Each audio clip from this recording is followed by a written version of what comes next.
La siguiente prédica es de Germán Mendoza, autor del libro Sombras Cambiantes y pastor de la Iglesia Promesa Internacional.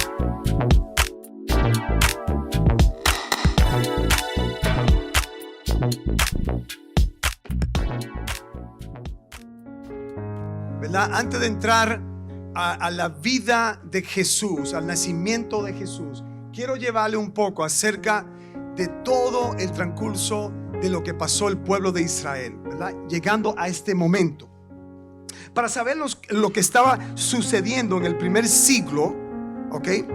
Tenemos que escuchar la historia en ese entonces, para entender cómo estaba la situación en ese tiempo.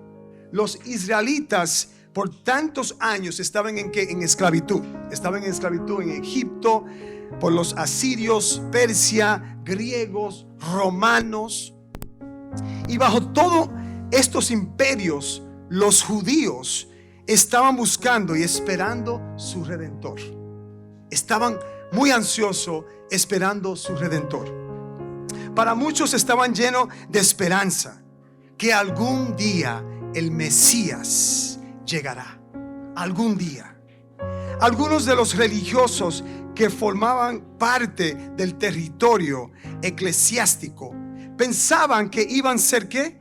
Arrebatamiento, es decir, que iban a llegar el Mesías y iba a quitar el imperio de los romanos y iban entonces a establecer las normas judías.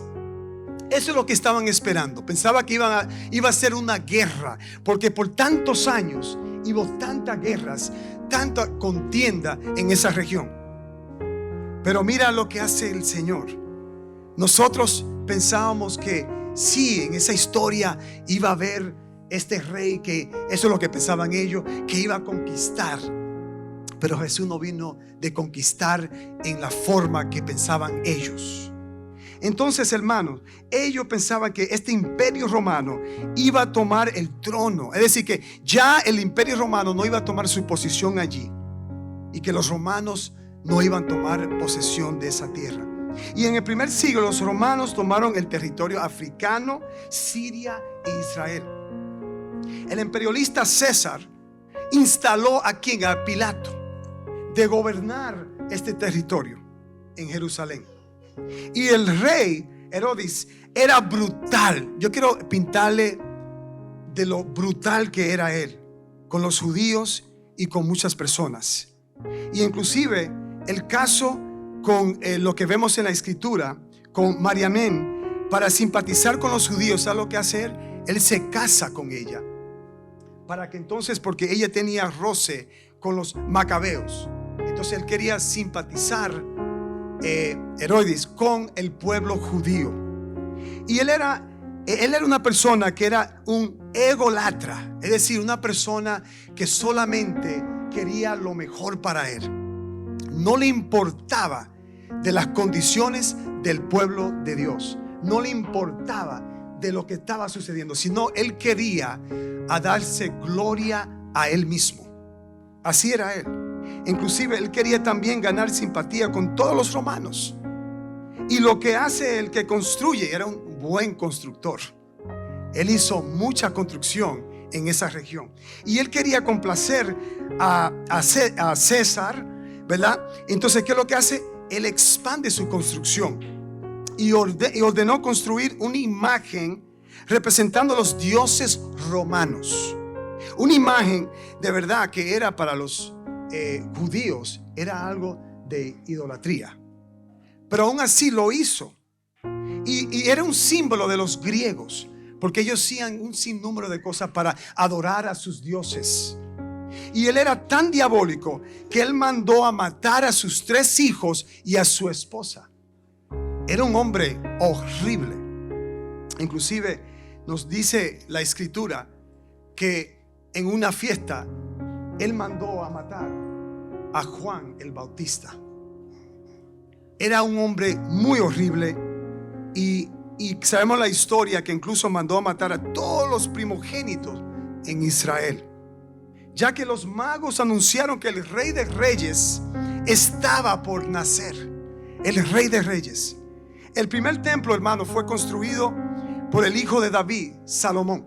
Inclusive David quería formar parte de la construcción, pero Dios dijo no, va a ser tu hijo Salomón que va a construir el templo. Y fue destruido, ya sabemos la historia, por el rey ¿quién? Y este es un nombre muy largo, Nabucodonosor. Y era rey de los Babilonias. Y ese hombre era también horrible. Y después, bajo el control del rey de Siria, de Persia, él permite construir el templo de nuevo. Entonces Nehemías, que sabemos la historia de Nehemías, comienza a construir los muros de Jerusalén. Tuvo favor de parte de Dios y por el rey Artajerjes.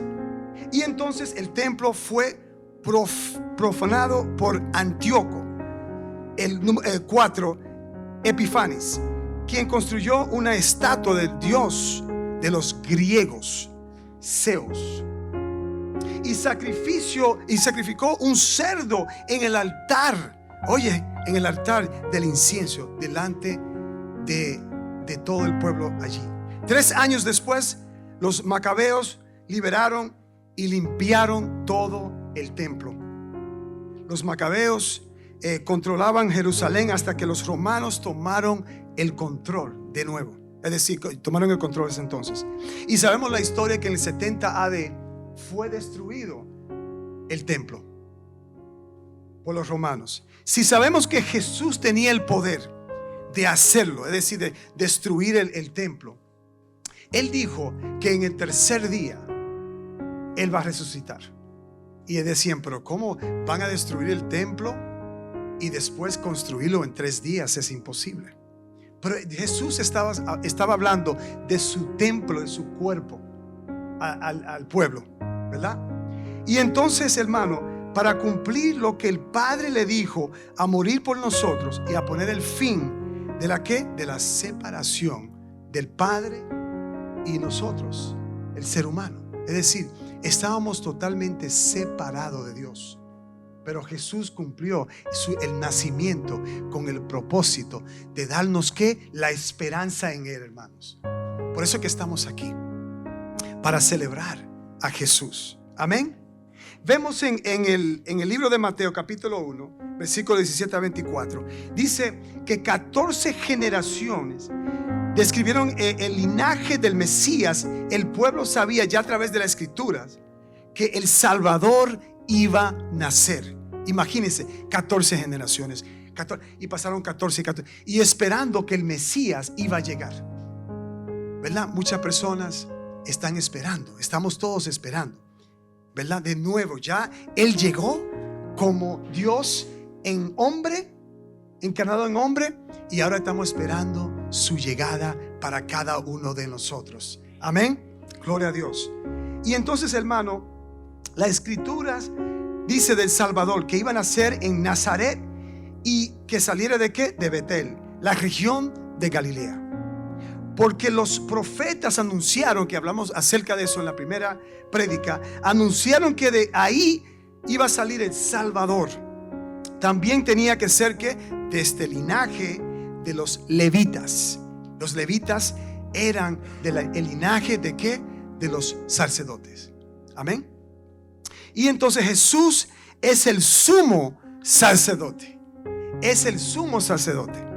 Y vamos a leer un poco a la historia, ¿ok? Vamos a leer aquí en Mateo capítulo 1 versículo 17 a 24. Dice, todos los que aparecen en la lista abarcan 14 generaciones. Desde Abraham hasta David, 14 desde David hasta el diestro a Babilonia, y 14 desde el diestro a Babilonia hasta el Mesías. 14 llegando al Mesías.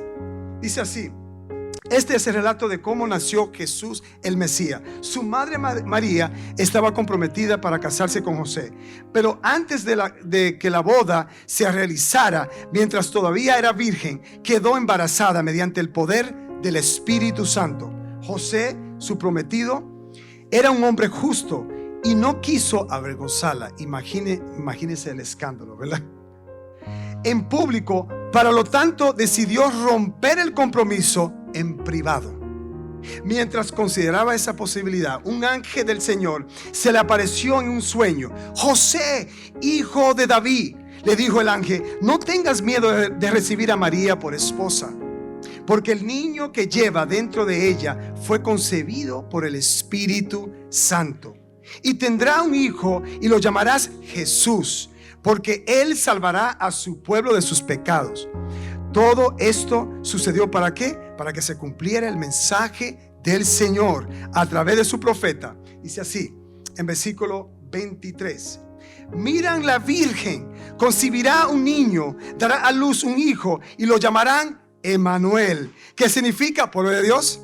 Dios está con nosotros. Entonces dice, cuando José despertó, hizo como el ángel del Señor le había ordenado y recibió a María por esposa.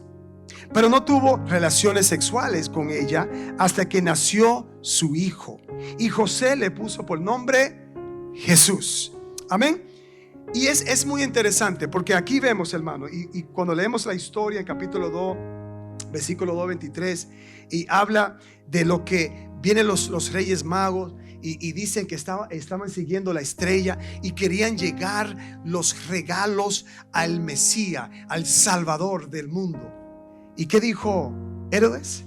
Él dijo, oh, pero búscanlo por ahí también. Si usted lo encuentra, me dejan saber para yo también adorar al rey. Pero quería matarlo porque era una persona que no quería que nadie tomara el reino de él, que nadie poseía el reino de Herodes. Era tan horrible ese hombre que de verdad quería destruir a todo lo que Dios ha puesto es a Jesús, es decir, el Salvador, el nacimiento de nuestro Dios. Amén. Y vamos a brincar un poco aquí. Vamos a ir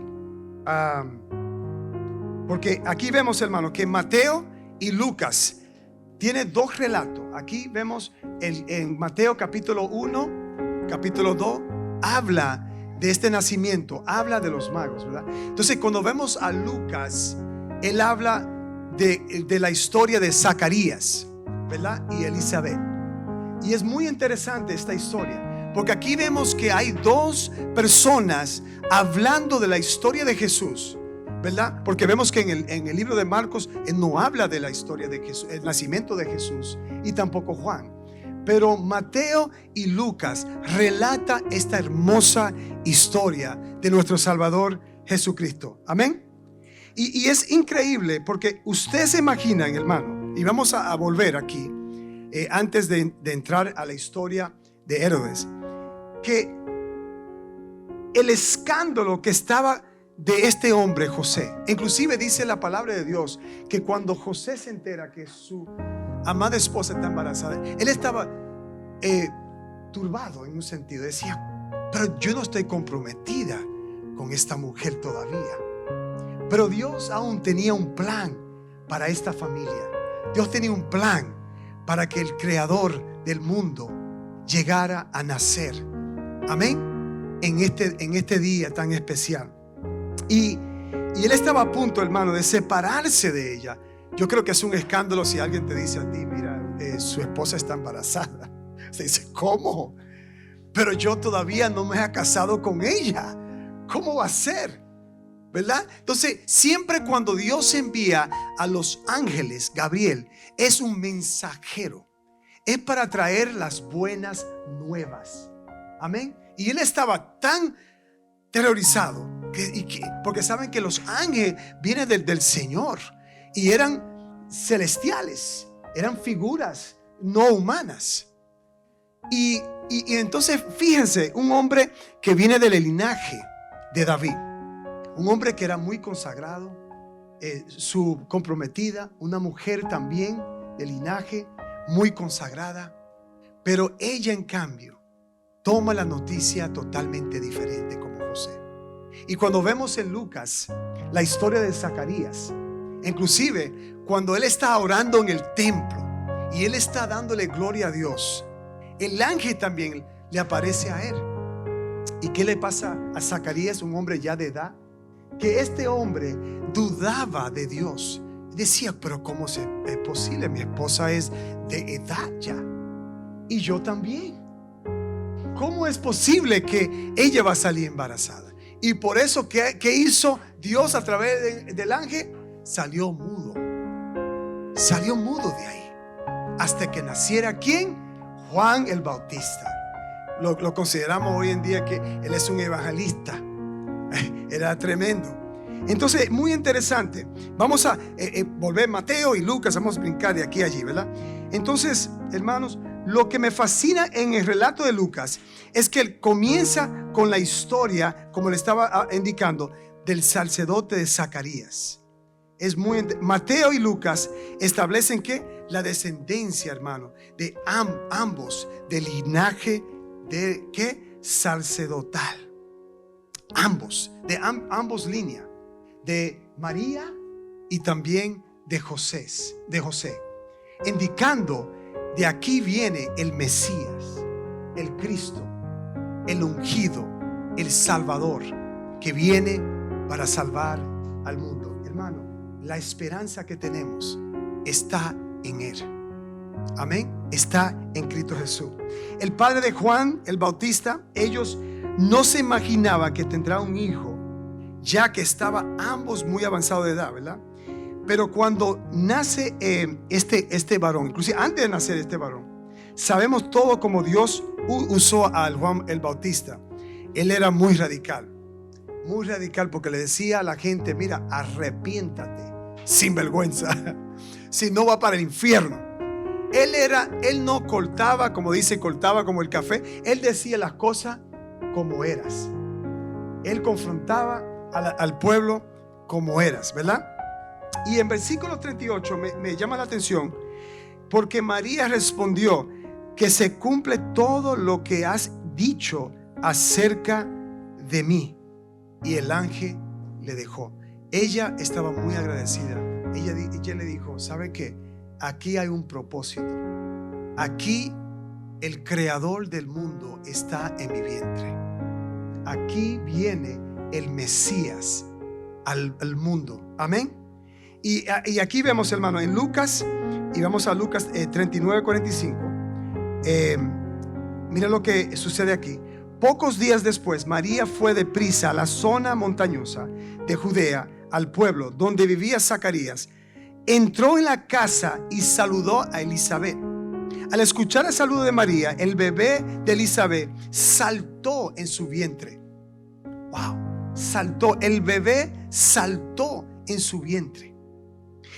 Y Elizabeth se llenó del Espíritu Santo. Gloria a Dios, hermano. Dios te ha bendecido, dice así, para más que a todas las mujeres. Elizabeth le dice a María, y tu hijo es bendito, porque tengo este honor, que la madre de mi Señor venga a visitarme. Aquí está estableciendo, hermano, que Elizabeth reconoce que el bebé que está en el vientre de María es el Señor de señores y Rey de reyes. Él es el Dios. Amén. Gloria a Dios.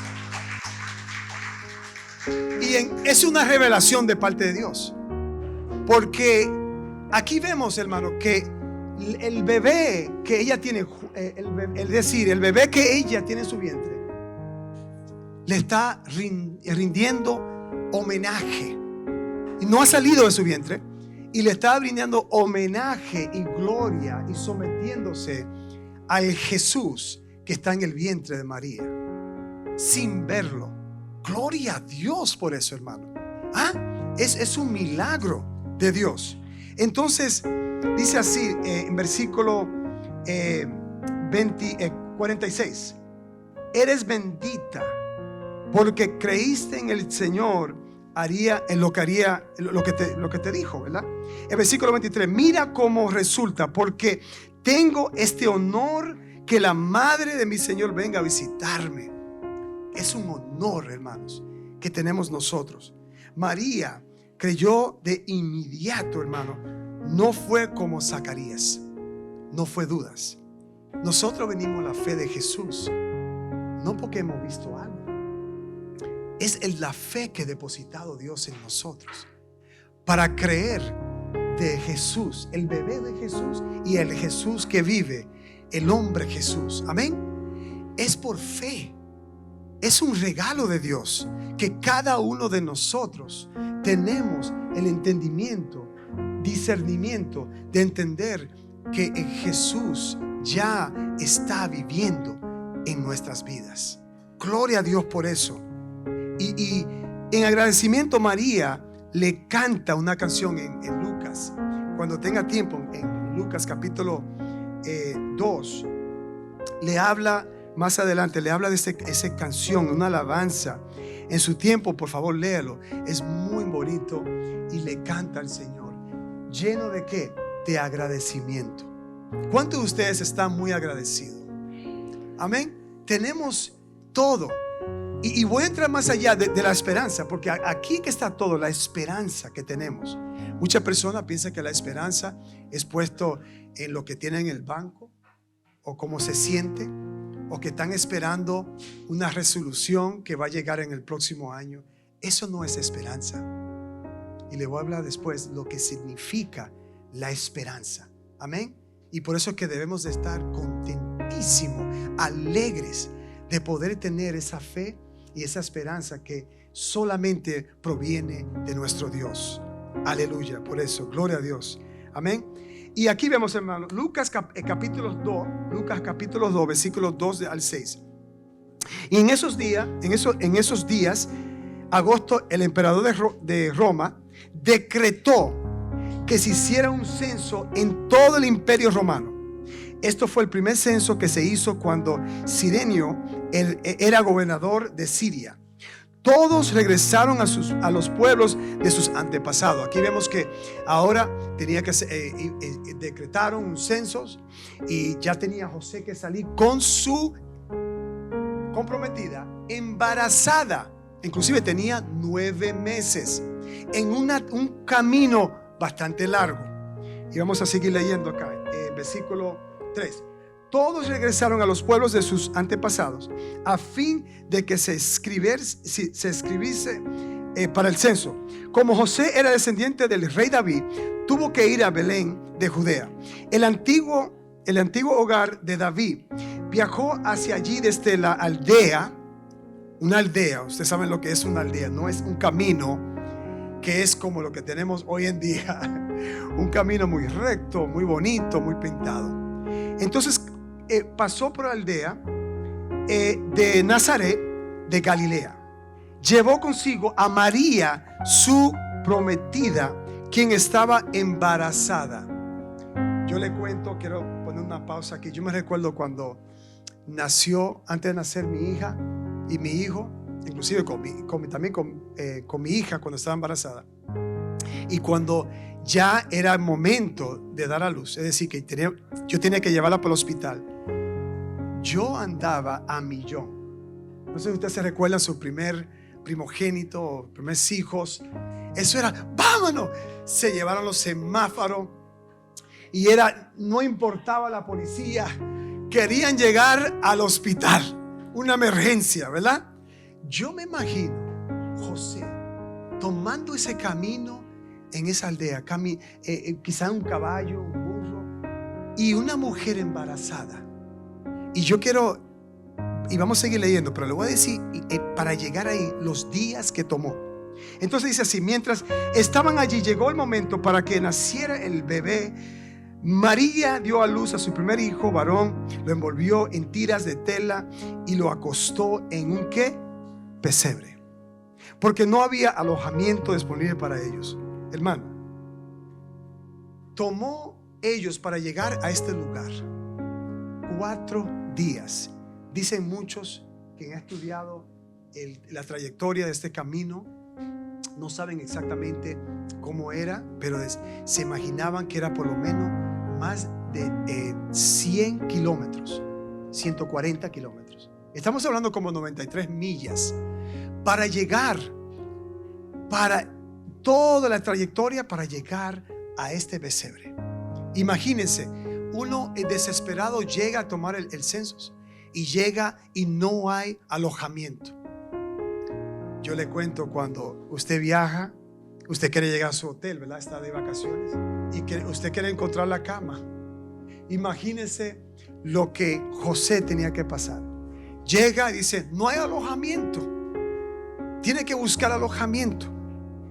Y el sufrimiento que ha pasado ahí, él buscando lugar para que el niño nazca.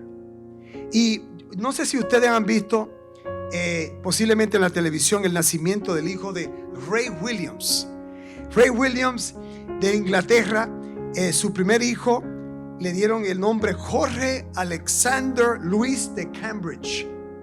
Inclusive anunciaron todo esto en la televisión, carpeta roja, y eso era fiesta y esperando, y la gente pegada a la televisión. ¿Qué van a hacer este rey, este prince? ¿Qué van a hacer? Y todo el mundo esperando. Pero nuestro Dios, Jesús, ¿cómo llegó?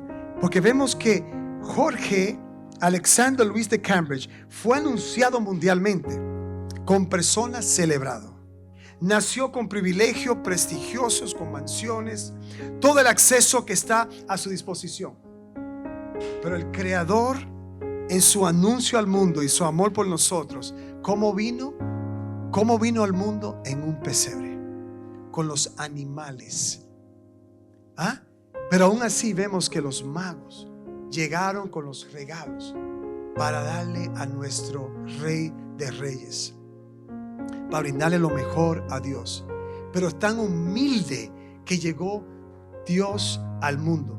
Por eso es que me fascina cuando los niños vienen a la fe en el Señor. Los niños no vienen con que no hay que hacer ciertas cosas, hay que acomodar el salón, hay que tener las músicas preparadas, hay que tener las luces muy oscuras y muchas decoraciones. Los niños llegan con un corazón abierto.